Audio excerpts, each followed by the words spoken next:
It would be interesting to know from your perspective, as an Anglican, which has only in the relatively recent past begun to ordain women and so on, and only even more recently into the roles of bishops and so on.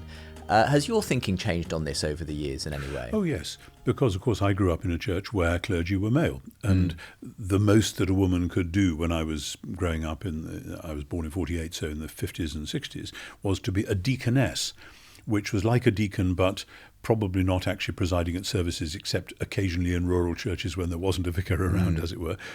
And there were plenty of women doing plenty of things. One of my aunts was actually an Anglican nun and very active in the church, and then a deeply prayerful person of great personal spiritual leadership, and people used to go to her for counsel and so on. So I've been used to women taking quite an interesting role rather than just passive, but not being ordained.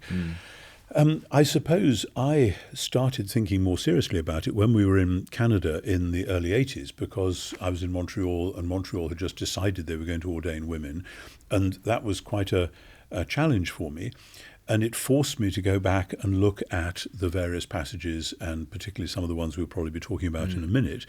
And I came out with the view that though I couldn't necessarily explain all the details of all the verses that are sometimes quoted again, there was a very strong groundswell of scriptural affirmation. In other words, this wasn't just, oh, I had seen women doing it and realized it was okay. There may have been a bit of that kind of softening me up, making me ready for the fresh scriptural awareness. And then it's basically all gone from there.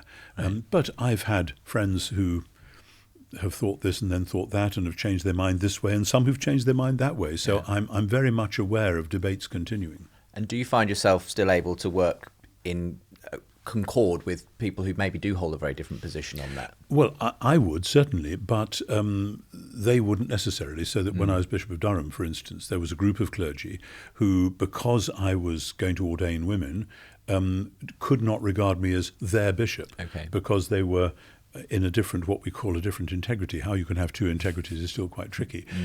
But I've always believed that this isn't something you should divide the church over, and that as with some other contentious issues, the aim should be to live in such a way that doesn't make demands on one another's conscience, but may make demands on one another's charity. And that was hammered out by the Church of South India in the 1940s, when they wanted to bring together Anglicans, Methodists, and Presbyterians, etc., and they would live for a while with demands on one another's charity, but without putting demands on one another's conscience. That is really, really important. And so that's what I've tried to model.